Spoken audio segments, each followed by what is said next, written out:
When Dr. B.R. Ambedkar lost the elections from Bombay North Central in 1952, he said the results were a shock to the citizens of Bombay and were a matter of inquiry. For a nation whose illiterates formed the vast majority, it was a course of action in keeping with the size of our subcontinent.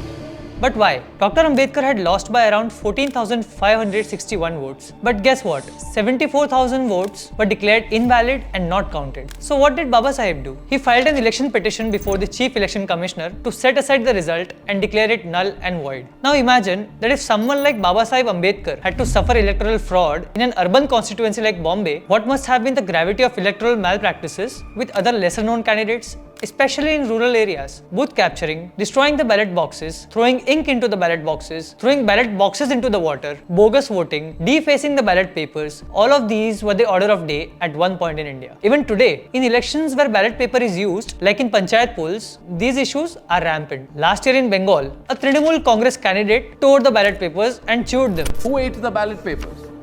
The Trinamool Congress candidate who was there. They compelled the video to declare them as the victorious candidates, and thereafter when the video did not agree to their unlawful demand, what they did is they ate the ballot paper. What do you think about that? While a TMC worker jumped into a pond with ballot papers, in Cooch Behar, water was thrown into one ballot box and another set on fire.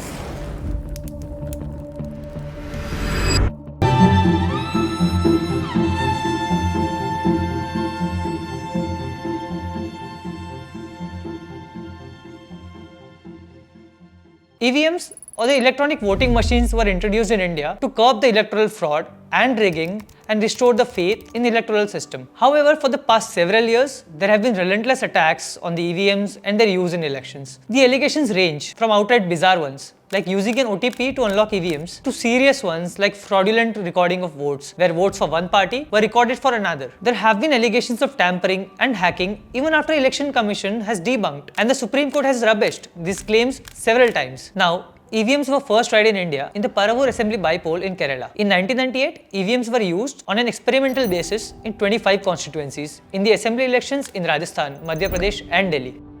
It was only in 2004 Lok Sabha elections that paper ballots were completely replaced and EVMs were used in all 543 parliamentary constituencies. Let's talk about the working of EVMs. So EVMs have two main parts, the ballot unit and the control unit, which are connected by a cable. The ballot unit is where you cast your vote. It has buttons labeled with candidates' names and party symbols. The control unit handles the voting process, stores the vote count and shows results on the LED screens. These two units need to connect to each other to work and can't be connected to the internet, so no online hacking. Inside the ballot unit, there's a clock that timestamps every vote for added security. EVMs run on 6 to 7.5 volt alkaline battery, so they don't need electricity. This is perfect for areas without power, and again, no scope of remote electronic hacking. In 2013, Election Commission introduced VVPATs, voter verified paper audit trails, after the Supreme Court order. Now, VVPAT prints a paper slip for each vote, letting you verify that your vote was recorded correctly. Since 2019, Election Commission randomly matches VVPAT slips with EVMs in 5 polling booths per constituency. This is done to ensure accuracy. Now, before every election, EVMs are counted and stored securely. Each unit gets a unique ID number and they are tested in front of polling agents to ensure no pre-recorded votes are there. On election day, the control unit is managed by the polling booth officer and you use the ballot unit in complete privacy. When you vote, it's recorded in the machine's memory and the officer then presses the close button to stop further voting. With VVPAT, after voting you get a paper slip to verify your choice. This adds transparency and security. And after voting, control unit and ballot unit are separated and each polling agent gets an account of the votes. Now, since only a specific control unit works with its assigned ballot unit, no tampering can occur after the separation of both. These machines are stored securely under multiple layers of seals. The Election Commission also uses EVM tracking software to track the machines in real time, adding more security. And now during counting, results are displayed on the control unit by pressing the result button, which is also safeguarded until the counting day. Now, this ensures the vote count is accurate and matches election day records. That's how the Election Commission keeps EVMs secure and tamper-free throughout the voting process. Let's do a deep dive to understand the need and the use cases of EVMs. First is that EVMs have security and accessibility. EVMs are tamper-proof with no internet connectivity. They use encryption and tamper detection for safeguarding votes. EVMs increase voter turnout and accommodate voters with disabilities by making voting easier and quicker. In 2019, no mismatches were found between VVPAT slips and EVM counts in random checks.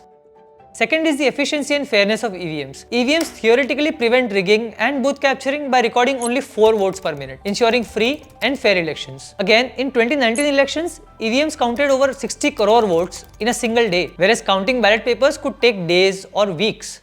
Third deals with the scale of Indian elections. EVMs handle the logistical challenges of India's vast and diverse geography, ranging from remote jungles to high mountains. These EVMs speed up the counting process, minimize the errors, and save costs by reducing paper use and election expenses. Around 1000 crores was saved since adopting EVMs.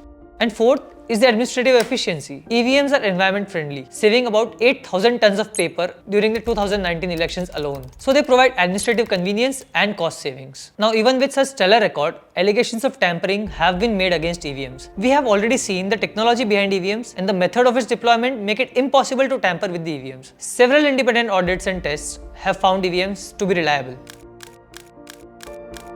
VVPAT matching makes it even more robust. In an affidavit spanning 450 pages, Election Commission of India told the Supreme Court that EVMs can neither be hacked nor tampered with. It said, EVMs are totally standalone machines having one-time programmable chips and that they are not connected to the internet. Moreover, EVMs and VVPAT machines are allocated to the polling stations through a randomizing process using software. This random allocation prevents any pre-planned tampering. Election Commission has also conducted public demonstrations and hacking challenges to showcase the foolproof nature of EVMs. In these challenges, experts and skeptics have been invited to attempt to tamper with these machines. In several petitions and cases that have been brought before the courts, the judiciary has consistently approved of the EVMs, and of late, it has even begun imposing fines on bogus and frivolous applications. In its latest verdict on April 26, 2024, petitioners like Association for Democratic Reforms (ADR) for 100% verification of EVMs and VVPATs across the country, and also for reverting back to the paper ballots. Supreme Court called their apprehensions unwarranted. Justice Datta went as far as expressing serious doubts on the bona fides of the petitioner ADR as it sought reversion to the old order of paper ballots. In strong words, Supreme Court asserted that the question of reverting to the paper ballot system does not arise and cannot arise. Instead, it is only improvements in the EVMs or even a better system that people would look forward to in the ensuing years. More importantly, Supreme Court also recognized the ulterior motives of these petitions against EVMs. It noted, and I quote,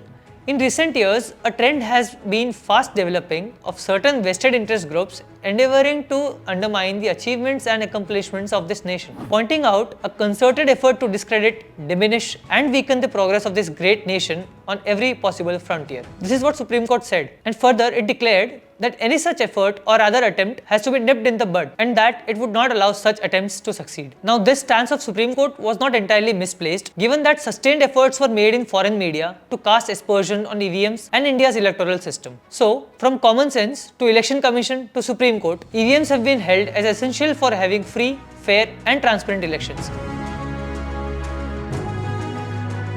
The 2024 Lok Sabha election results are yet another testament to the efficacy of EVMs. Had EVMs been vulnerable to the compromise, would the opposition party see a surge in their seats? And what of the several state elections where BJP has lost, the latest being Telangana and Karnataka last year? Akhilesh Yadav, whose Samajwadi Party staged a comeback in Uttar Pradesh, said in the parliament that he wouldn't trust the EVMs even if he were to win all the 80 seats in UP. EVM पे मुझे कल भी भरोसा नहीं था, आज भी नहीं भरोसा। मैं 80 की 80 सीट जीत जाऊं, तब भी नहीं भरोसा। और मैंने अपने चुनाव में कहा था अध्यक्ष महोदय, Politicians and political parties must desist from such rhetoric and running down institutions for the sake of setting narratives. It is incumbent upon all the political parties to accept with grace the public verdict and mandate. In fact, it is even more important in the case of a defeat. So that's all folks, this is Anmol, see you in the next one.